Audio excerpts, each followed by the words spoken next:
Imagine this. You buy a stock thinking you're making a smart move. A week later, it's up 10%.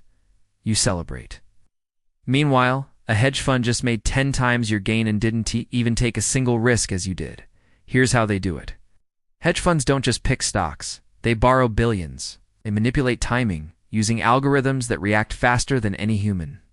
They exploit tiny gaps in the market, sometimes invisible to regulators. You think the market is fair? It isn't. Every trade you make, they've already planned 3 moves. And the worst part, their gains often come directly from normal investors like you, without you ever realizing it. You buy optimism. They sell opportunities. And the math is brutal. Even small edges multiplied by billions create massive profits at your expense. Next time you check your gains, remember the game isn't about luck.